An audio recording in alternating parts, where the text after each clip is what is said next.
In the ancient city of Rajgriha lived Somil, a merchant whose name was known across the kingdoms.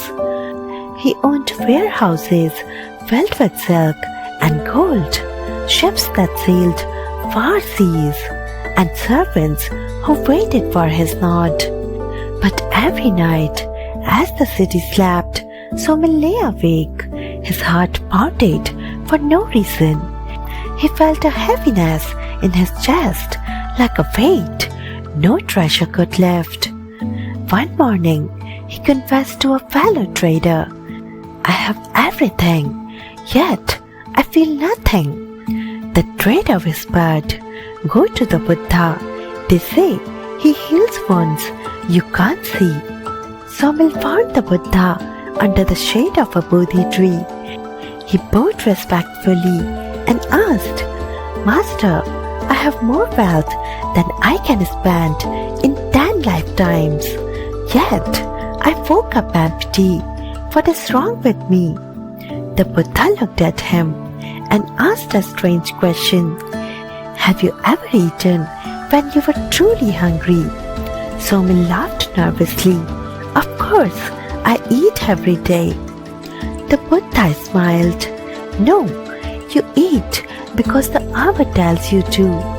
You have never known the joy of eating when hunger humbles you, or the joy of giving when another's hunger humbles you."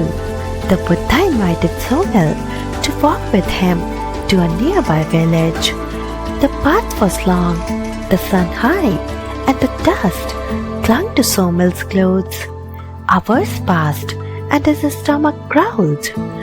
By the time they reached the village, he was sweating, exhausted, and truly hungry. Nearby, in a tiny hut, sat an old woman, boiling a handful of rice in a cracked earthen pot. Beside her was a little boy, her grandson, waiting eagerly for the rice. When she saw the Buddha, her face lit up. She bowed and said, "Forgive me, Lord. I have nothing worthy to offer except this rice for my grandson's birthday." Somil felt pity. He thought surely the Buddha would refuse. But the Buddha accepted, and after taking a single spoonful, handed the rest to Somil. At first, Somil hesitated. How could he take food from the mouth of a child? But the boy smiled at him, not sadly, but with warmth, as if saying, "Please share this with me." Somil took a bite. It was the simplest rice he had ever tasted, yet each grain felt like a gift. The old woman said softly, "Hunger shared is halved, love shared is doubled."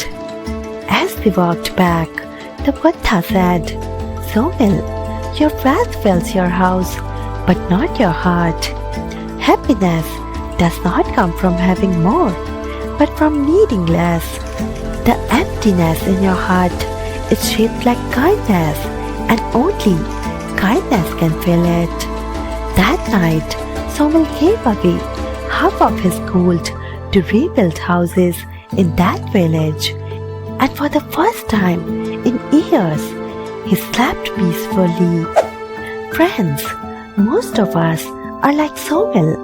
We work harder, earn more, collect more, thinking one day the emptiness will vanish, but it never does, because the hunger in our hearts is not for gold, it is for meaning.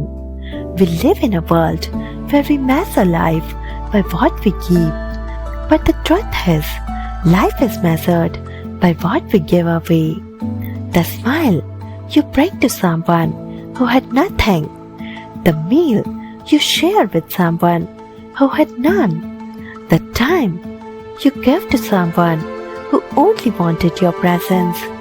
These are the treasures that never fade.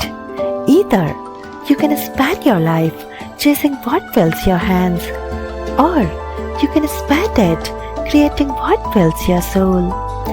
When you give without expecting, You are not losing, you are making space for joy to move in. And joy, my friend, is the only wealth worth keeping.